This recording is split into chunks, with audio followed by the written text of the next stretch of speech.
오늘은 에스더서 5장 1절부터 11절까지 말씀으로 난관을 돌파하는 기도라는 제목으로 하나님의 은혜를 나눠보도록 하겠습니다. 여러분, 미국의 기상학자인 에드워드 로렌츠라는 사람이요, 이 브라질에서 나비의 날개짓에 불과하던 바람이 미국의 텍사스에서는 토네이도로 휘몰아침을 입증하는 논문을 썼습니다.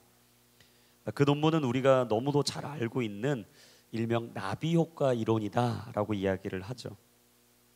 아주 작고 사소한 일이 상상을 초월하는 이 엄청난 일로 발전된다는 이 이론은 사실 아주 작은 것이지만 거대한 결과를 가져온다는 지극히 평범하지만 결코 간과할 수 없는, 결코 잊을 수 없는 삶의 진리를 우리에게 알려주고 있습니다. 우리가 계속해서 4장까지 보았지만 하만에게 무릎 꿇지 않고 신앙의 절개를 지켰을 뿐만 아니라 사촌 여동생 에스더의 잠들어 있던 영혼을 흔들어 깨웠던 모르드게, 그의 작은 날개짓은 잠시 있다 없어질 것처럼 보였습니다. 하지만 에스더뿐만 아니라 유다 민족 전체에게 영적 경각심을 씹어주는 나비 효과가 되었죠. 주어진 현실에 익숙함으로 왕비의 삶에 안주하며 살아가고 있었던 에스더는 이 영적인 매너리즘과 영적인 침체 가운데 더 이상 타협할 수 없고 더 이상 머물러 있을 수 없는 상황 가운데 놓여 있었습니다. 그가 그 영적인 혼돈과 매너리즘 가운데 가장 먼저 잃어버린 것이 있다면 그것은 바로 하나님과 은밀하게 나누었던 기도의 시간이었습니다. 그러나 감사하게도 모르드게의 충고와 믿음의 확신을 받아들인 에스더는 다시금 기도의 호흡을 찾고 하나님께 기도하기로 결단하고 다시금 무릎을 꿇기 시작합니다. 그 무릎을 꿇고 다시금 기도하며 간절히 고백했던 내용이 저번 주에 저희가 나누었던 에스더 4장 15절로부터 17절까지 나오는데요, 여러분들이 같이 한번 이 말씀을 한번 읽어주시면 감사하겠습니다. 시작.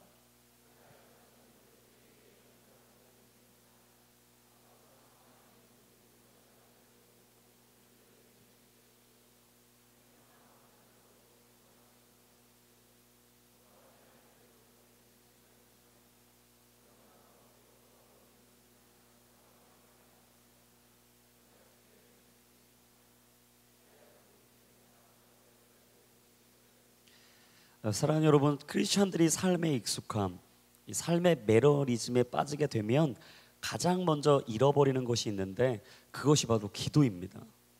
누군가는 기도에 대해서 이렇게 말했습니다. 기도는 영혼의 호흡이다. 호흡하지 않으면 생명을 유지할 수 없죠. 호흡하지 않으면 죽는 것입니다. 마찬가지로 기도하지 않으면 영혼의 생명을 유지할 수 없습니다. 기도하기를 멈추는 순간 우리는 우리의 영혼에 죽어가는 것을 경험하게 될 것입니다. 영혼이 잠들어 있었던, 영혼이 죽어가고 있었던 에스더는 모르드게의 충고에 정신을 번뜩 차리죠. 그리고 정신을 번뜩 차린 것으로 끝나는 게 아니라 다시금 그녀는 기도의 자리로 나아가기 시작했습니다. 그리고 방금 여러분이 읽어주셨지만 에스더 4장 16절에 이렇게 얘기합니다. 저를 위해 금식을 해주십시오. 무슨 말입니까? 한마디로 저를 위해 기도해달라는 중보기도를 요청한 것입니다. 여러분, 중요한 일을 앞두고 중보기도를 요청하는 것 너무나 중요해요. 왜냐? 삶의 변화가 일어나는 때는 언제인가? 바로 기도하기로 결심하는 순간이기 때문입니다. 여러분, 우리가 기도하기로 결심하는 그 순간 우리 삶의 변화가 일어나기 시작해요. 저는 정말 이 에스더의 이 고백이야말로 에스더 개인의 삶을 바꾸고 그 상황을 역전시킬 뿐만 아니라 유다 민족 전체를 구하는 프로젝트의 출발점이라고 생각을 합니다. 그래서 제가 이 부분을 이번 주에 다시 한번 묵상을 해봤어요. 저번 주에 사장을 나누면서 묵상을 해봤지만 사실 이 부분을 제가 이번 주에 다시 곱씹고 묵상을 해보는데 제가 에스더의 애절함과 간절함이 느껴지는 거예요. 여러분, 기도가 무엇입니까? 기도는 애절함입니다. 기도는 간절함입니다. 우리의 기도에 담겨져야 될 마음은 무엇이냐? 간절함이에요. 우리가 오늘 하나님 앞에 나와서 이 예배를 드릴 때 우리 안에 하나님을 향한 애절함이 있어야 돼요. 찬양도 마찬가지입니다. 찬양도 그냥 그 가사를 울려 퍼지는 가사를 읽는 게 아니라 그 가사를 통해 나의 마음 가운데 울리는 하나님의 영혼의 터치를 경험하는 애절함과 간절함의 고백이 있어야 되는 것이죠. 하나님을 향한 믿음에 담겨져 있는 그 기도, 그 기도를 통하여서 여러분 우리가 오늘도 다시 한번 일어설 수가 있는 것이에요. 여러분 기억하세요. 오늘 우리가 잠들어 있었던 이 영혼의 회복은 누군가의 중보 기도로부터 시작될 수 있다라는 사실입니다. 요즘 아울리치 시즌이 되니까 그동안 안 나오시던 새벽 기도를 조금씩 나오기 시작하십니다. 아무래도 영혼이 이게 갈망이 있다 보면 안 찾던 것을 찾게 되잖아요. 사람이 안 하던 걸 하게 되고, 강남역 10번 출구 파고다 어학원 11층 모르실까 봐 얘기해 드립니다. 내일 캠퍼스 카페에서 진행될 이 강남 올리스타, 사실 여러분 우리가 몰라서 안 오는 게 아니죠.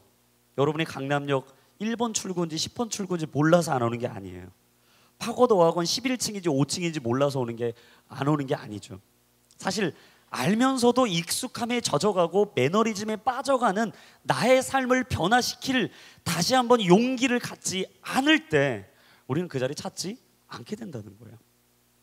근데 참 많은 분들이 이게 변화를 원하시는 것 같아요. 익숙함에 젖어 있고 매너리즘에 빠져 있었던 자신을 깨우고 자신을 향해 있는 하나님의 마음을 발견하기 위해서 영적인 기지개를 피기 위해 몸부림치는 분들이 요즘 많이 나오고 계십니다. 저는 특별히 다음 주가 이제 특별 새벽 기도니까 저는 여러분들에게 도전을 드리겠습니다. 매우 피곤해 보이시는데 여러분 그 피곤함을 잊으실 수 있는 비결은 새벽을 깨우는 거예요. 할렐루야. 동의를 안 하시는 것 같지만 한 번 더 선포합니다. 여러분의 영혼에 잠들어 있던 마음을 깨우고 여러분의 피곤한 육체가 다시 새로운 힘을 받게 될 수 있는 건 하늘로부터 부어주시는 생명의 은혜가 임할 때인 줄로 믿습니다. 여러분, 저는 여러분들을 초청합니다. 많이 나오세요.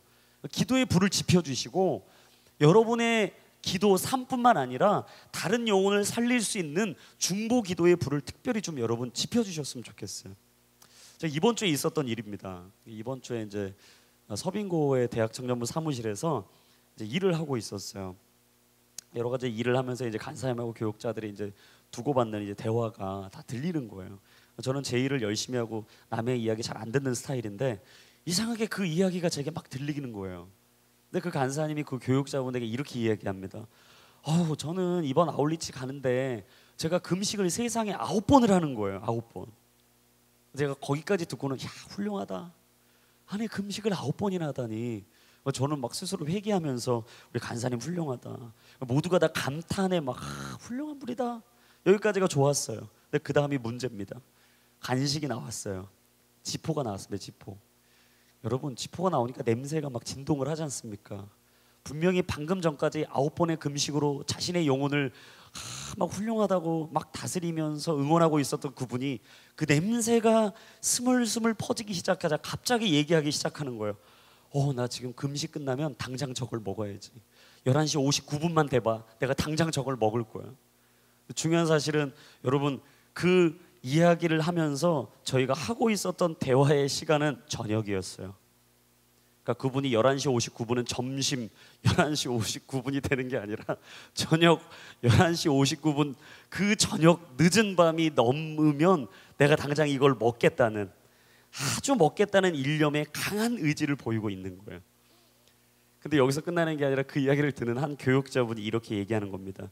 그럴 거면 금식하지 마세요. 그건 금식이 아니라 굶식입니다. 일침을 가하는 이 교육자의 말에 이 간사님이 저는 멈칫하고 그만 얘기할 줄 알았는데 이 대화가 계속 이어지는 거예요. 막 제 귀가 점점 막 쫑긋해가지고 도대체 어떤 얘기를 서로 주고받나. 근데 제가 이 간사님의 그 다음 얘기에 제가 충격을 받았어요. 이에 굴하지 않고 간사님이 이렇게 말하시는 거예요. 그래도 하나님은 이런 내 기도도 다 이해해 주시고 다 받아주실 거예요. 굶식이라도 하는 게 어디예요? 이러는 거예요. 맞아요. 제가 이야기를 딱 듣는데 순간 그 마음이 딱 드는 거예요. 맞다. 그거라도 하는 게 어디냐? 그거라도 하는 게 어디냐? 그 마음과 진심을 하나님께 드리길 원하는 그 간사님의 모습을 보면서 제가 좀 감동을 받았을 뿐만 아니라 도전이 되더라고요. 여러분 굶식이면 어떻습니까? 그래도 하나님께 하고자 하는 그 마음이 있는데요. 주일 예배 나왔지만 자면 어떻습니까? 자면 안 되는데 자면 어때요? 아무튼 우선 나오고자 하는 의지가 있는데 오늘 이렇게 비가 장대비처럼 내리고 갈까 말까 고민하면서 오셨지만 숙면을 취하시는 분들도 괜찮아요. 하나님이 여러분을 사랑하시니까요. 여러분, 저는 이 영적인 몸부림이 우리에게 정말 있어야 된다라는 생각이 들어요. 여러분 기억하십시오. 기도는 하나님의 기적을 경험하는 출발점입니다. 에스더에게 찾아온 첫 번째 기적은요, 절대 변하지 않을 것만 같았던 자신이 변하는 기적이에요. 여러분, 진짜 기적은 다른 데 있는 게 아닙니다. 내가 변하는 게 기적이에요. 바뀌지 않을 것 같은 내가 변하는 게 기적이에요. 제가 어떤 분에게 이런 얘기를 했어요. 막 이것도 힘들다 저것도 힘들다. 목사님, 저는 그걸 못하겠는데, 저는 그걸 할 깜냥이 안 됩니다. 못해요. 저는 할 수 없어요. 그래서 제가 너무 답답해서 얘기했어요. 저도 목사를 처음 해봅니다. 제가 그렇게 얘기해서 그분에게, 저도 목사를 처음 해봐요. 못한다고 얘기하지 마세요. 너무 힘들다고 얘기하지 마세요. 당신은 충분히 하실 수 있는 능력이 있는 분입니다. 할렐루야. 한번 여러분 자신에게 한번 이렇게 선포해 봅시다. 나는 할 수 있습니다. 다시 한번 선포하세요. 나는 하나님의 아들이요 딸입니다. 여러분, 정말 우리가 변한다는 게 기적이란 말이에요. 왜냐하면 옛말에 이런 말이 있잖아요. 10길 물속은 알아도 한 길 사람 속은 모른다. 여러분, 사람 쉽게 안 변합니다. 그런데 두려움에 묶여있던 에스더가요, 담대하게 변했어요. 머뭇 자신의 삶의 매너리즘과 익숙함에 빠져서 더 이상 자신의 삶의 그 다음 스텝을 기대하지 못했던 에스더가요, 단호하게 변했어요. 그리고 기도를 잃어버렸던 그녀가 다시 기도하기 시작합니다. 그리고 얘기하는 거예요. 제가 죽게 되면 죽겠습니다. 개역 개정으로 보니까 여러분 잘 아시는 죽으면 죽으리다. 자, 따라합니다. 죽으면 죽으리이다. 여러분, 사람은 사람을 절대 못 바꿉니다. 창조주 되시고 천지의 만물의 설계자 되시는 하나님만이 우리를 바꾸실 수 있어요. 여러분, 오늘 기도하십시오. 하나님, 절대 내가 나 스스로를 못 바꿉니다. 내 습관을 못 바꿉니다. 내 쓴뿌리를 뽑을 수가 없습니다. 내 삶을 창조하셨고 내 인생을 설계하셨고 오늘 나의 삶의 모든 걸음을 아시는 여호와 하나님께서 내 삶을 바꿔 주시옵소서. 여러분, 저는 이 기도가 우리의 기도의 제목이 될 수 있기를 주님의 이름으로 축원합니다. 언제나 그렇게 무력해 있었던, 머물러 있었던, 죽음을 무릅쓰는 에스더가 된 바로 그녀의 고백. 저는 참 이 고백이 이 아하수로 왕에게 전달된 게 아닐까. 왜냐면 오늘 본문에 보시면 1절부터 3절에 보시면요, 기적이라는 단어로 설명하지 않고는 도저히 이해되지 않는 이야기가 오늘 펼쳐져요. 오늘 본문에 1절부터 3절까지 말씀을 한번 읽어보겠습니다. 시작. 제3일에 에스더는 왕비의 예복을 차려입고 왕궁 앞에 있는 왕궁 안뜰에 섰습니다. 왕은 왕궁 입구의 반대편에 있는 왕자에 앉아 있었습니다. 왕이 에스더 왕비가 뜰에 서 있는 것을 보고 기뻐하며 손에 있던 금으로 된 귤을 내밀었습니다. 그러자 에스더가 다가와 귤 끝을 만졌습니다. 왕이 물었습니다. 에스더 왕비, 무슨 일이요? 무슨 할 말이 있어? 내가 이 나라의 반이라도 떼어서 당신에게 주겠어. 여러분, 여기서 보시면 아주 중요한 에스더 5장 전체를 결정짓는 중요한 단어 하나가 등장합니다. 그게 무엇인가? 1절 앞부분에 등장하는 제3일에라는 단어예요. 여기서 왜 제3일이 중요한가? 벌써 우리가 4장에서 읽어보았고 저번 주에 묵상했지만 에스더가 모르드게에게, 유다민족 전체에게 금식해달라, 나를 위해 중보기도 해달라, 나를 위해 밤낮 먹지도 마시지도 말고 기도해달라라고 말한 기간이 며칠이었습니까? 3일이었어요. 바로 이 3일은요, 지금 먹지도 마시지도 않고 기도하고 있었던 기간입니다. 에스더는 지금 3일 동안 먹지도 마시지도 않은 상태예요. 아마 금식해 보신 분들 아실 겁니다. 3일 금식하면요, 거의 사경을 헤매는 거예요. 근데 물을 먹으면 조금 낫습니다. 근데 지금 4장 후반부에 보니까 에스더가 어떻게 부탁을 했죠? 먹지도 마시지도 말아달라. 먹을 것과 마시는 것을 금하고 모든 생명의 근원이 되시는 하나님 앞에 우리 목숨 걸고 기도하자. 그리고 그 기도를 당신들만 하는 게 아니라 나도 하겠다. 그리고 왕에게 나는 죽음을 무릅쓰고 나아가겠다, 죽으면 죽겠다라는 각오로 지금 기도하고 있는 거예요. 그래서 제가 금식 자주 하시는 분들의 얘기를 들어보니까요, 정말 죽겠다 싶게 이렇게 마음이 드는 때가 언제인가, 딱 3일이라는 거예요. 이 3일이 딱 되는 순간 정말 사람, 야, 나 이러다 정말 죽겠구나라는 생각이 번뜩 든대요. 여러분, 에스더는 죽을 지경이었습니다. 사경을 헤매고 있었어요. 상상해 보십시오. 그녀의 몰골이 어땠겠어요? 초췌했을 거예요. 얼마나 이 상황이, 몰골이 얼마나 어려웠겠습니까? 말로 설명할 수가 없었을 거예요. 근데 오늘 본문의 5장 2절 보십시오.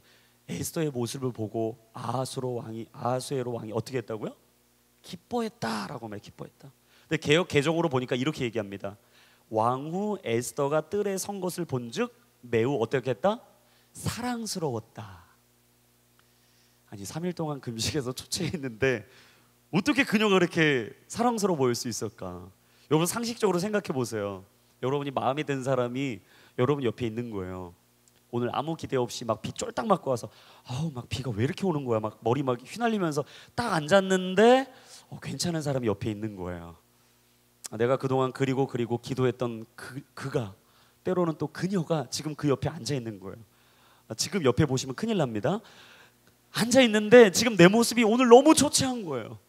어제 기도에 와가지고 홍 목사가 너무 늦게까지 기도해서 빨리 끝내주니 막 피곤해가지고 오늘 온 거예요. 비가 너무 많이 와서 다 젖었는데 여러분 어떤 생각 드시겠어요? 좀 꽃단장이라도 더 하고 올걸. 조금이라도 내가 더 이쁘게 보이고 멋지게 보이고 화려하게 보였으면 참 좋았을 텐데 왜 내가 이 옷을 입고 왔을까? 막 내가 오늘 선택한 것을 다 쥐어짜면서 아파하고 힘들어하지 않겠어요? 근데 3일 동안 먹지도 마시지도 않은 초췌한 에스더를 보고 어떻게 아하수왕이 그렇게 아름답고 사랑스러워했을까? 저는 이 부분은 정말 기도하는 에스더에게 특별하게 부어주시는 하나님의 은혜가 아니라면 해석될 수 없는 부분이라고 생각합니다. 여러분, 사람이 일하면 사람이 일할 뿐이지만 사람이 기도하기 시작하면 하나님이 일하시는 줄로 믿습니다. 내가 일하면 내가 일하는 수준으로 끝날 것입니다. 하지만 우리가 오늘 이 시간 기도하기 시작하면 상상할 수 없는 방법으로 내 인생을 이끌어 가시고 꼬이고 엉켜 있었던 관계 문제를 풀어 가시고 더 이상 꿈꿀 수 없었던 내 인생에 꿈을 주시고 비전을 주시는 하나님의 기적을 경험하게 될 줄로 믿습니다. 여러분의 눈물의 기도가, 여러분의 외침의 기도가, 여러분의 간절함과 애절함의 기도가 여러분의 마음을 울릴 뿐만 아니라 하나님의 마음을 움직여 그 보호자를 움직여 주의 뜻이 우리의 삶에 이루어지는 놀라운 역사가 오늘 이 예배를 통해 일어나기를 주의 이름으로 축원합니다. 그래서 우리가 꼭 기억해야 된다는 거예요. 내가 이러면 내가 일할 뿐이지만 내가 기도하기 시작하면 하나님은 일하실 것이다. 어제 우리가 이제 한 240명이 우리 아울리치를 가는데 어제 아울리치 기도를 했어요. 180명 정도가 오셨다고 그러더라고요. 오후 3시쯤에 모였습니다. 다행히 어제 이제 비는 오지 않았어요. 근데 여러분 아시지 않습니까? 비 오기 전에 그 습한 기온을 다 아시잖아요. 분명히 반팔을 입었는데 긴팔 입은 것 같은 그 느낌. 조금만 사람하고 몸 부딪히면은 막 땀이 흐르륵 내려가지고 막 옷이 막 찐득찐득 붙는 그 느낌. 근데 정말 놀라운 건 저는 그 180명의 인원이 왔다는 거에 놀랐고요. 또 한 가지는 그 습한 가운데서도 죽어라 기도하고 찬양하고 외치고 하나님 앞에 자신의 마음을 드리고 그 팀의 기도 제목을 올려드리는 그 수많은 기도하는 청년들을 보고 깜짝 놀랐습니다. 근데 더 놀란 건 사실 어제 모임에 올 때 별로 이렇게 사람들이 얼굴이 밝지가 않은 거예요. 그러니까 왜 토요일 날 불렀냐, 뭐 그것 때문인 건지 날씨가 습해서 그런 건지 도무지 제가 영문은 모르겠지만 아무튼 표정은 다 근심이 절여 있어요. 걱정을 막 염려를 막 가득 갖고 오신 거예요. 놀라운 사실은 기도하기 시작하는데 얼굴이 바뀌는 거예요. 저는 어제 사실 그 자리가 사도행전 2장에 나오는 마가의 다락방이 아니냐, 막 각자의 언어로 선포하고 기도하고 고백하고. 근데 조금 더 나가서 조금 제가 이제 인심을 더 쓰면 사도행전 6장에 하면 요즘 큐티 했으니까 스테반의 얼굴 아시잖아요. 막 붙잡혔는데도 불구하고 얼굴이 막 천사와 같이 빛났던 그 스테반의 얼굴처럼 모든 분들이 얼굴이 막 환해지는 거예요. 전심으로 기도했습니다. 열심으로 기도했어요. 개인 기도로 시작했습니다. 손잡고 팀끼리 기도했어요. 팀 기도 제목 갖고 서로 팀들이 중보하는 시간 가졌습니다. 놀라웠어요. 전심이 열심이 되었고 열심이 진심이 되자 하나님의 보좌가 움직여질 뿐만 아니라 익숙했던 기도의 자리가, 매너리즘에 빠져 있었던 기도의 자리가, 언제나 갔던 아울리치의 자리가 언제부터인가 새로워진 것처럼 바뀌는 걸 경험하게 되었어요. 어떤 사람에겐 익숙했을 거예요.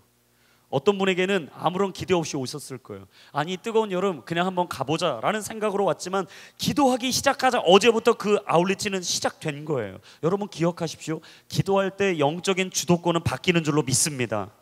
기도하기 시작하면 안 바뀔 것 같았던 나 먼저 바뀌는 사실, 여러분 그게 기적이라는 것을 경험하게 되는 줄로 믿습니다. 저는 확신했어요. 어제 우리가 가게 되는 모든 교회마다 하나님이 친히 앞서가 일하실 것이다. 만나게 될 영혼들마다 하나님이 그들의 마음을 먼저 녹여놓으실 것이고 열어주실 것이고 새롭게 하실 것이고 그들이 꿈을 꾸게 될 것이고 우리가 하나님이 보내신 천사라는 것을 믿게 될 줄로 믿습니다. 여러분 그 일들이 반드시 이번 여름 우리 공동체에 일어날 것이다. 그래서 어제 기도했어요. 그러면서 마지막 제가 이런 기도한 것 같아요. 하나님, 복음의 능력 아래 어둠의 권세가 무릎 꿇게 하여 주시옵소서. 우리 공동체에 다툼과 분열이 없게 하여 주시고 어떤 작은 것 하나에도 하나님의 뜻임을 기억하며 믿음으로 순종하고 모세처럼 여호수아처럼 아론처럼 훌처럼 같이 협력하여 하나 되고 연합할 수 있는 놀라운 여름이 되게 하여 주시옵소서. 저는 이 승리가 우리 공동체 위에, 우리의 삶 위에, 우리 순모임과 그룹 모임 위에 넘쳐나기를 주의 이름으로 축원합니다. 여러분 이 꿈이 우리에게 있어야 한다라는 거예요. 다시 본문으로 돌아오면 저는 이런 질문을 해봤어요. 에스더가 3일 동안 기도하는데 어떤 마음으로 기도했을까? 처음에는 불안했겠죠. 진짜 내가 죽으면 죽으리다 마음 잡고 가는데 진짜 죽으면 어떡하지? 그 생각이 있었을 거예요. 진짜 여러분 내가 죽으면 죽으리라 간다고 안 죽을 수도 있지만 죽을 수도 있거든요. 처음엔 불신과 의심으로 시작했을 것입니다. 하지만 기도하면 기도할수록 믿음의 확신이 오는 것처럼 그녀는 아마 어느 순간부터인가 하나님이 주시는 기도의 확신이 임하는 것을 경험했을 거예요. 제가 지난주 얘기했습니다. 모르드게가 소유하고 있었던 믿음의 확신에 대해서 말했어요. 여러분 모르드게가 한마디 한마디 하는 걸 보면요 확신에 가득하다고 제가 말씀을 드렸습니다. 믿음은요 확신을 주는 거예요. 믿음은 확신 가운데 거하는 것입니다. 모르드게가 믿음의 확신을 가지고 에스더에게 저번 주 이야기했잖아요. 뭐라고 얘기했습니까? 내가 이때를 위해 왕비가 된 것이 아니겠느냐, 네가 이때를 위해서 이 자리에 오른 것이 아니겠느냐, 네가 오늘 이 자리에서 이 사람을 만나고 이 일을 만나고 네가 이것을 해야만 하는 것은 이때를 위한 것이 아니겠느냐. 믿음의 확신은 무엇입니까? 이때를 위해 내가 여기 있다라는 거예요. 하나님이 오늘 우리에게 주시는 믿음은 무엇이냐? 하나님께서 나를 이때를 위해 이곳에 보내셨다는 확신이에요. 저는 그 확신이 여러분의 있기를 주님의 이름으로 축원합니다. 여러분을 하나님이 이곳에 보내셨어요. 그리고 그 확신을 가지고 이 자리에 있다면 하나님은 반드시 주의 일을 이루실 줄로 믿습니다. 그래서 크리스찬들에게 있어야 될 건요 믿음의 확신이에요. 영적인 자신감이에요. 근데 저는 이 믿음이 에스더에게 고스란히 전해졌을 거라고 생각해요. 왜냐하면 여러분 사람 마음은 이심전심입니다. 마음과 마음은 말하지 않아도 통하게 돼 있어요. 이 사람이 날 믿어준다, 말하지 않아도 통합니다. 이 사람이 날 안 믿는다, 아무리 좋게 해줘도 다 사람 마음은 전해지게 돼 있어요. 불신은 불신의 싹을 쌓게 되어 있습니다. 불안함은 불안함의 싹을 쌓게 되어 있어요. 의심하는 이야기가 들리면 우리는 어느 순간부터인가 계속해서 의심병에 걸려있게 되는 거예요. 불신은 불신으로 이어지듯이 확신은 확신으로 이어지게 되어 있습니다. 여러분 모르드게의 확신이 에스더에게 그대로 전해졌을 거예요. 그리고 그녀는 3일 동안 이렇게 기도했을 겁니다. 하나님, 주님은 나의 기도를 들으시는 하나님이십니다. 작은 신음에도 응답하시는 하나님을 찬양합니다. 내 인생을 돌아보실 뿐만 아니라 우리의 민족을 돌아보시고 지금 이 위기 가운데 기회로 우리의 삶을 선용하실 주님을 찬양하나이다. 내가 기도하는 이 시간 하나님은 일하실 줄로 믿습니다. 아마 에스더는 이 믿음으로 기도했을 거예요. 그래서 기도의 거장 E.M. 바운즈는 기도에 대해서 이렇게 말했습니다. 기도는 하나님이 주시기로 계획하신 축복을 실어 나르는 도구이다. 기도는 하나님의 문을, 하늘의 문을 여는 열쇠입니다. 기도는 막혀 있었던 삶의 문을 여는 열쇠입니다. 기도는 하나님의 마음을 움직이는 열쇠라고 이야기하는 거예요. 놀랍습니다. 얼어붙어 있었던 아하수에로 왕의 마음이요 눅놓듯 녹아내리기 시작했어요. 그리고 3절 끝에 왕이 아까 뭐라고 얘기했습니까? 내가 이 나라의 반이라도 떼어서 당신에게 주겠다. 야, 이건 놀라운 얘기죠. 우리가 1장에서 봤잖아요. 127개 지방을 다스리고 있었고 엄청난 부와 명예와 권력과 권세를 쥐고 있는 아하수에로 왕이 자신의 127개 지방 중에 반이라도 떼어서 내가 너한테 주겠다. 근데 사실 에스더는 만난 지 얼마 안 된 사람이에요. 신분도 확인되지 않은 사람이에요. 왜냐하면 이 사람이 유다 민족인지 지금 아하수에로 왕이 전혀 모르고 있는 상황이었기 때문입니다. 근데 중요한 것은요, 이 말에 반응하는 에스더가 더 중요해요. 저 같았으면 여러분 흥분해서 좋아했을 것 같아요. 그리고 에스더가 이 왕의 말에 막 저 같았으면 왕의 말에 막 흥분하고 그랬을 것 같은데 에스더가 왕의 말에 흥분하거나 감정적으로 반응하거나 일희일비하지 않았다라는 거예요. 왜 그렇습니까? 순간순간 변하는 게 사람 마음이라는 걸 알았기 때문이에요. 사람의 마음은요 갈대와 같다는 걸 에스더는 알았기 때문입니다. 여러분, 설교 서두에도 제가 말씀드렸잖아요. 10길 물속은 알아도 한 길 사람 속은 모르는 게 인생이다. 에스더는 감정적이고 즉흥적이고 폭군에 가까웠던 왕의 모습을 보면서 왕이 어떤 사람이라는 것을 간파하고 있었을 거예요. 여러분, 이게 영적인 통찰력입니다. 사람과 사람을 만나는데 그 사람이 어떤 사람이라는 것을 알아볼 수 있는 게 은혜라는 거예요. 저는 여러분의 인생 가운데 영적인 통찰력이 있기를 주님의 이름으로 축복합니다. 여러분, 이거 놓고 좀 기도하셔야 됩니다. 우리가 사람을 만나고 상황을 맞닥뜨리지만 그것이 하나님이 주신 기회인지 아니면 내가 놓아야 될 것인지를 알아야 한다는 거예요. 오늘 본문의 4절과 8절에 보시면요, 에스더는 그걸 알았어요. 왕의 말에 평정심을 가지고 차분하게 반응하는 에스더를 볼 수 있습니다. 근데 제가 여기서 한 가지를 발견했어요. 하나님은 에스더의 기도에 응답을 하셔서 순탄한 환경을 열어주셨을 뿐만 아니라 그 다음 이 환경을 선용함으로 지혜롭고 슬기롭게 이끌어갈 수 있는 지혜를 주셨다라는 거예요. 여러분, 지혜가 무엇입니까? 지혜는 기회를 선용할 수 있는 슬기입니다. 에스더는 이 기회가 하나님께서 주신 절호의 찬스라는 것을 직감했어요. 그리고 섣불리 움직이거나 경거망동하지 않았습니다. 여러분, 기도하면 지혜가 생깁니다. 기도하면 인내라는 지혜가 생겨요. 가야 하고 멈춰야 될 타이밍을 아는 지혜가 생기는 것이죠. 왜 그렇습니까? 우리가 예수님의 삶을 보면 그 지혜를 알 수 있어요. 예수님은 짧은 3년의 공생의 사역을 감당하셨지만 중요한 순간순간마다 하셨던 게 있어요. 그게 바로 기도였습니다. 자신이 슬기롭고 지혜롭게 헤쳐갈 수 없는 타이밍에는 반드시 무릎 꿇고 기도하셨어요. 예수님께서 하늘의 지혜를 다운로드 받는 방법이 무엇이었는가? 하나님의 마음을 알 수 있었던 방법이 무엇이었는가? 그건 바로 기도였다라는 거예요. 우리 자막을 통해서 마태복음 4장 1절과 2절 말씀 한번 읽어보겠습니다. 시작.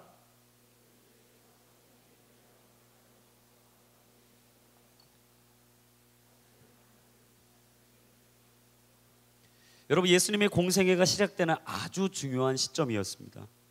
앞으로 수많은 사역이 있어요. 어떤 일이 올지 모릅니다. 수많은 업무의 스트레스와 두렵고 떨리는 프로젝트가 내 눈앞에 있는 거예요. 엎치대 덮친 격으로 마귀에게 시험까지 받으셨어요. 여러분, 그때 예수님이 뭘 하셨다고요? 40일 동안 금식하며 기도하셨다라는 사실이에요. 우리 누가복음 6장 12절 13절. 그 무렵 예수께서 기도하시기 위해 산으로 올라가 밤을 새워 하나님께 기도하셨습니다. 날이 밝자 예수께서는 제자들을 불러 그중 12명을 뽑아 사도로 부르셨습니다. 여러분, 인사는 만사입니다. 사람을 뽑는 게 가장 중요한 거예요. 내가 누구를 만나고 누구와 살아가느냐, 여러분 가장 중요해요. 그래서 우리가 날마다 기도하잖아요. 배우자를 주옵소서. 나에게 가장 좋은 배우자를 주옵소서. 이유는 하나입니다. 사람을 만나는 게 그렇게 중요하기 때문이에요. 예수님도 마찬가지였습니다. 예수님의 사역에 있어서 12제자는 그 사역의 90% 이상을 감당하기 정도로 아주 중요한 의미가 있었어요. 예수님은요, 선수가 아니라 감독이셨습니다. 자기가 필드에서 직접 뛸 선수가 아니라 그 선수를 조련하고 뽑아서 케어하고 또 그들이 어떤 전략으로 어떤 포지션에 서서 어떤 사역을 감당해야 되는지를 알려줘야 될 감독이었어요. 여러분, 감독은 선수 뽑는 게 제일 중요합니다. 우리가 월드컵을 보면서 뼈저리게 경험했잖아요. 선수가 있어야 게임을 할 수 있다. 저는 여러분들이 열심히 수고한 우리 선수들에게 칭찬할 수 있기를 바라요. 전혀 반응이 없지만 독일을 이겼어요. 할렐루야. 예, 처참하게 2대0으로 이겼잖아요. 근데 여러분, 저는 신태용 감독의 마음이 너무 이해가 됐어요. 왜? 리더는 리더의 마음이 이해가 돼요. 저는 막 신태용 감독의 외로움이 막 이해가 되더라고요. 야, 정말 뽑으려고 했던 선수 다 부상으로 낙마하고, 그래도 베테랑에도 뽑아볼까? 베테랑 두 분도 막 월드컵 바로 전에 막 또 이게 막 부상당하고 막 안 되고, 그러면 이제 안 되는 선수 뽑아가지고 이 선수라도 한번 해볼까? 그랬더니 첫 게임에 막 부상으로 나가고, 야, 그러면 얘 정도는 꼭 있어야 되는데 두 번째 게임에 또 부상당하고 세 번째 못 뛰고. 또 여러분, 이 처절한 마음을 가지고 세 번째 게임에 맞닥뜨린 감독의 마음을 생각해 보세요. 저는 진짜 그 게임 포기하고 싶었을 것 같아요. 너무나 힘든 거예요. 여러분, 그만큼 그 힘든 순간에 예수님은 누구를 뽑아야 될까? 어떤 사람이 내 제자가 되어야 될까? 어떤 아이들이 내가 떠나도 그 사역을 감당할 수 있을까? 여러분, 그 생각하면서 지금 예수님이 밤이 막도록, 날이 새도록 그 12제자를 뽑기 전에 기도하고 계셨다라는 사실이에요. 누가복음 22장 40절부터 42절입니다. 한번 읽어주십시오. 시작. 그곳에 도착하자 예수께서 그들에게 말씀하셨습니다. 너희가 시험에 빠지지 않도록 기도하라. 예수께서는 제자들로부터 떨어져 돌 던지면 닿을 만한 곳으로 가서 무릎을 꿇고 기도하셨습니다. 아버지여, 만일 아버지의 뜻이면 내게서 이 잔을 거두어 주시옵소서. 그러나 내 뜻대로 하지 마시고 아버지의 뜻대로 되게 하십시오. 예수님께서 십자가 앞에 땀방울이 핏방울이 되도록 기도하고 계셨습니다. 그리고 그 기도에 몰두하고 전념하여 기도하시는 장면이에요. 예수님은요, 중요한 순간순간마다 기도하셨어요. 하늘의 지혜를 다운로드 받기 위해서 기도의 자리를 찾는 것을 게을리하지 않으셨습니다. 왜냐? 잠언 9장 10절 말씀을 아셨기 때문이에요. 여호와를 경외하는 것이 지혜의 근본이요, 거룩하신 자를 아는 것이 명철이니라. 여호와를 경외하는 것이 무엇입니까? 하나님께서 내 인생을 책임지신다는 믿음의 고백을 하는 거예요. 여호와를 경외하는 것이 무엇입니까? 하나님께서 내 인생의 주인공이시고 나는 조연이다. 하나님이 내 인생을 오늘 이끌어 가실 것이고 나는 그 길을 따라가는 엑스트라에 불과하다. 그리고 그 믿음을 고백하며 내 지혜의 근본이 되시는 여호와 하나님을 경외하는 거예요. 근데 여러분, 저는 오늘 정말 이 기도가 우리에게 있었으면 좋겠는데, 야고보서 1장 5절이에요. 우리 마지막 우리 야고보서 1장 5절 한번 같이 한번 읽어보겠습니다. 시작. 여러분 가운데 누구든지 지혜가 부족하면 모든 사람에게 후히 주시고 꾸짖지 않으시는 하나님께 구하십시오. 그러면 주실 것입니다. 아멘. 여러분, 이 지혜를 원하신다면 오늘 후히 주시고 꾸짖지 아니하시는 하나님께 기도하기를 주의 이름으로 축원합니다. 그러면 하나님이 여러분에게 지혜를 주실 것입니다. 그 기회를 선용할 수 있는 지혜를 주실 것입니다. 그 상황을 뚫고 나아갈 수 있는 담력을 주실 것입니다. 그 하나님께서 허락하신 자리가 절호의 찬스임을 기억하고 경거망동하지 않고 내 감정과 내 생각대로 행하는 것이 아니라 내 인생을 뿐만 아니라 우리 민족을 이끌어갈 수 있는 하나님의 계획과 섭리를 오늘 우리 가운데 보여주시고 부어주시고 이끌어주시고 인도하실 줄로 믿습니다. 제가 마지막 한 가지 이 말씀을 드리고 이제 설교를 마치려고 하는데요. 제가 이제 우리 수련회가 얼마 전에 있었잖아요. 우리 수련회가 있었기 전에 저희 이제 MC단과 이 수련회를 한 2달여 넘게 준비하면서 저희가 이제 같이 기도하고 기도의 짝을 메어줘 주기 위해서 마니또를 했어요. 마니또를 하면서 서로 지쳐가니까 우리 지치기 전에 조금씩 서로 힘을 낼 수 있는 선물도 주고 막 이런 거 하자 그랬어요. 그래서 이제 작은 선물로 시작해서 점점 이제 막 경쟁이 되는 거예요. 이 작은 과자 그러더니 막 뭐 몇천 원짜리 하려고 그랬더니 막 갑자기 막 이제 누구는 막 너무 좋은 걸 하고, 그러니까 그 사람이 받으니까 막 서로 과열이 돼가지고 막 너도 나도 이제 책정해 놓은 액수를 넘어가지고 이제 서로 좋겠다 싶은 걸 막 선물하기 시작하는 거예요. 근데 제 마니또가 활약이 없었어요. 초반에 마음이 어려운 거예요. 왜 활약이 없을까? 둘 중에 하나다. 나한테 관심이 없거나 두 번째 남자일 가능성이 높다. 근데 MC 중에 형제는 둘 뿐이었어요. 제가 이 두 형제를 계속 의심했어요. 네가 내 마니또지. 저 뒤에서 한 분이 웃고 계신데 그분을 계속 제가 의심하면서 활동 좀 해라. 저 아니에요 목사님 그러는 건데 막 연기가 너무 어색해서, 그렇게 연기를 어색하게 하냐, 너다 내가 보기에는. 막 제가 채찍하고 그랬더니 아마 제 마니또가 죄책감을 가졌는지 선물을 하기 시작하는 거예요.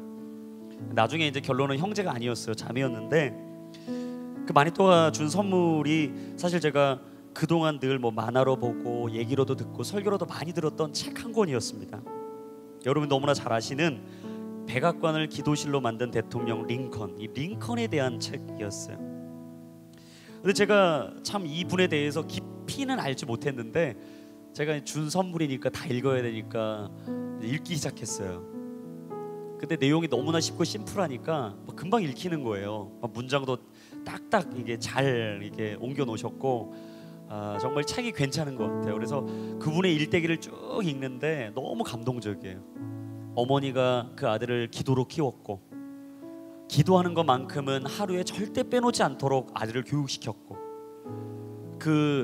나를 낳아준 어머니가 돌아가셨지만 병으로, 그 다음 어머니도 내게 하나님의 말씀과 이 기도를 절대 잊지 않아야 된다라는 그 교육을 받고 자란 링컨이 정말 탁월한 대통령이 된 것을 제가 보며 큰 감동을 받고 도전을 받았습니다. 근데 그 아브라함 링컨이요, 그 책에서 했던 이야기가 있어요. 근데 이야기를 제가 한번 읽어드리겠습니다. 나는 어려울 때마다 무릎을 꿇고 기도한다. 나는 충분한 지혜가 없지만 기도하고 나면 이상하게 특별한 지혜가 머리에 떠오르곤 한다. 다시 한번 읽어드립니다. 나는 어려울 때마다 무릎을 꿇고 기도한다. 나는 충분한 지혜가 없지만 기도하고 나면 이상하게 특별한 지혜가 내 머리에 떠오르곤 한다. 제가 이걸 딱 읽고 나서 알게 된 거예요. 링컨이 대단해서 대단한 일을 한 게 아니라 하나님이 지혜를 주셔서 대단한 사람이 됐구나. 그 사람이 태어날 때부터 특별한 은사가 있어서 엄청난 일을 했던 게 아니라 기도하고 말씀을 보고 자신의 삶을 어떻게 하면 지혜롭게 하나님의 방법으로 이루어갈 수 있을까, 하나님이 주신 기회를 선용할 수 있는 지혜를 날마다 간구했기 때문에 그 사람은 우리에게 영원히 기억되는 대통령으로 남아있는 거구나. 그 사람은 너무나 바빴습니다. 분주했습니다. 그의 삶에 기도할 시간이 없었습니다. 하지만 기도하는 시간만큼은 내 일과의 가장 중요한 부분에 떼어놓고 기도했던 아브라함 링컨. 저는 그 기도가 그의 인생을 여기까지 이끌어왔을 뿐만 아니라 영원히 기억되는 이름으로 남겨놓았던 가장 중요한 무기라고 생각을 합니다. 여러분, 하만은 언제나 우리 인생에 있을 것입니다. 아니, 하만보다 더한 집요한 사람들이 우리를 늘 조롱하고 핍박하고 우리 인생을 짓밟기 위해서 우리를 바라보고 있을 거예요. 중요한 사실은 내가 하만을 바꾸겠다고 이 방법 저 방법 사용해 보지만 여러분, 하만이 바뀌느냐? 절대 안 바뀝니다.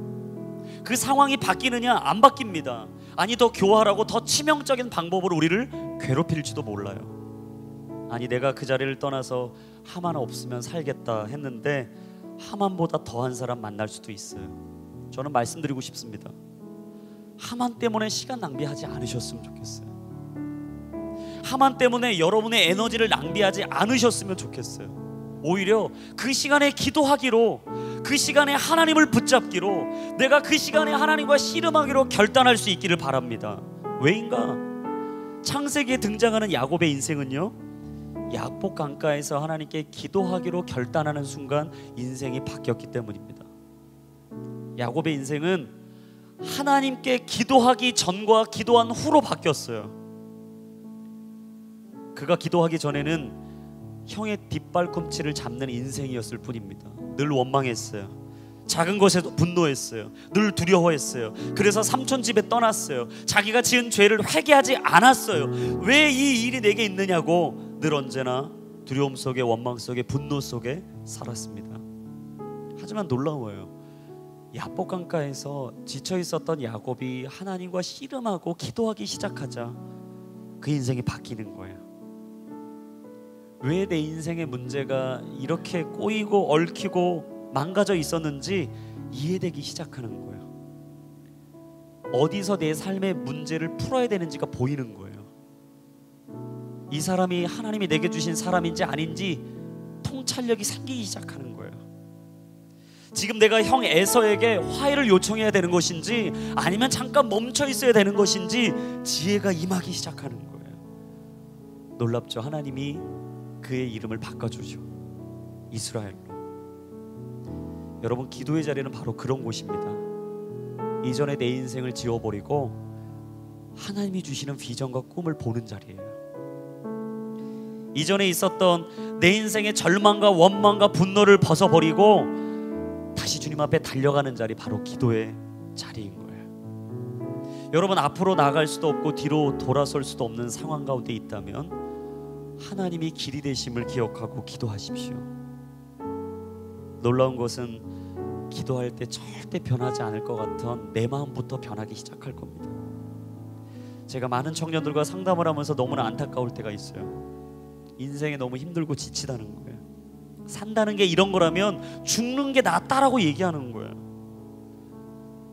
너무나 제가 그런 얘기를 들으면서 답답하고 힘들고 저 스스로도 너무나 낙담되고 낙심이 찾아올 때가 얼마나 많은지 모릅니다. 근데 제가 그분들을 보면서 그런 생각이 드는 거예요. 만약에 길을 떠나기도 전에 이미 지친 여행객은 여행이 아니라 방황을 하고 있는 거다. 우리는 인생의 여행을 한 번쯤 다 하게 되기 위해서 이곳에 태어났는데, 만약 우리가 그 여행을 즐겁게 하지 않고 있다면, 여러분, 만약 여러분이 해야 될 그 여행이 지겨운 짐이 되었다면, 여러분, 그건 누구도 여행이라고 말하지 않고 업무라고 얘기할 거예요. 아니, 방황이라고 얘기할 거예요. 어디론가 가고 있는 것이지만 도대체 어디로 가는지도 모른 채 방황하고 있는 나의 인생. 지겨운 나를 만나고 싶지 않지만 변화를 꿈꾸지 않는 나의 모습. 여러분, 지겨운 나를 만나고 싶지 않다면 변화를 시도하셔야 돼요. 변화는 두려운 것이지만 변화를 두려워하고만 있다면 여러분, 절대 우리 인생은 바뀌지 않습니다. 날마다 옷을 갈아입듯이 여러분이 변화의 옷을 입고 벗고 입고 벗고 수없이 그 옷을 입고 벗고를 반복하셔야 돼요. 여러분의 생각이 노화와 상상의 정지 현상을 막지 못한다면, 만약 오늘도 여러분의 삶 속에 멈춰 있는 인생을 살고만 있다면 여러분, 우린 절대 변화될 수 없습니다. 아니, 파묻혀 죽어있는 시체와 같을지도 몰라요. 어떤 어르신이 그런 말을 하더라고요. 젊은이들에게 기회가 없는 것이 문제가 아니라 위기를 넘보며 도전하는 용기가 없는 것이 더 큰 문제다. 하나님께서 우리에게 주신 수많은 기회가 있는데도 불구하고 혹시 이 기회를 붙잡다가 내 전부를 잃어버릴까? 내가 다시 돌아오지 못할까? 용기를 잃어버린 채 하나님이 주신 것들을 붙잡지 못하는 우리의 모습은 없는가? 제가 근데 그 분의 그 이야기를 듣고 나서 이런 묵상이 되더라고요. 크리스찬들이 만약에 장애물과 방해물만 바라보면서, 이 문제만 바라보면서 그냥 멈춰 있는다면, 위기를 넘보며 도전하는, 난관을 돌파하는 기도의 능력이 만약 없다면 그게 더 큰 문제다. 문제가 있어서 문제가 아니라 그 문제를 뚫고 나갈 수 있는 능력이 없는 것이 문제다. 저는 축복합니다. 여러분, 믿음의 날개를 펼치십시오. 기도로 잠들어 있었던 여러분의 영혼을 깨우십시오. 익숙함 속에, 매너리즘 속에 언제나 그렇듯 살아가고 있었다면 여러분, 새로움을 위한 영적 기지개를 펴십시오. 사단은 계속 이야기할지도 모릅니다. 너는 혼자라고, 너는 할 수 없다고, 너 혼자 한다고 안 변한다. 교활하게 치밀하게 하만이 여러분을 조롱할 수도 있습니다. 하지만 무릎 꿇지 마십시오. 경의를 표하지 마십시오. 모르드게가 끝까지 신앙의 절개를 지켰던 것처럼 믿음의 나비 효과를 믿고 자신의 작은 날개짓을 자신의 민족에게 날마다 거하며 기도했던 것처럼 여러분, 기도를 포기하지 않게 되기를 주의 이름으로 축원합니다. 여러분의 작은 날개짓은 감당할 수 없는 토네이도가 될 것입니다. 여러분의 가정을 깨울 것입니다. 여러분의 직장을 깨울 것입니다. 여러분과 함께하고 있었던 사람들을 깨울 것입니다. 그리고 여러분이 이 뜨거운 여름 받게 된 그 교회와 민족과 나라에 거룩한 충격이 될 것입니다. 하나님의 사람들이여 강하고 담대할지어다. 믿음의 사람들이여 주의 승리를 맛볼지어다. 오늘 이 시간 우리의 기도를 들으시고 그 기도 가운데 앞서가 일하시는 그 주님을 오늘 우리가 경험하기를 원합니다.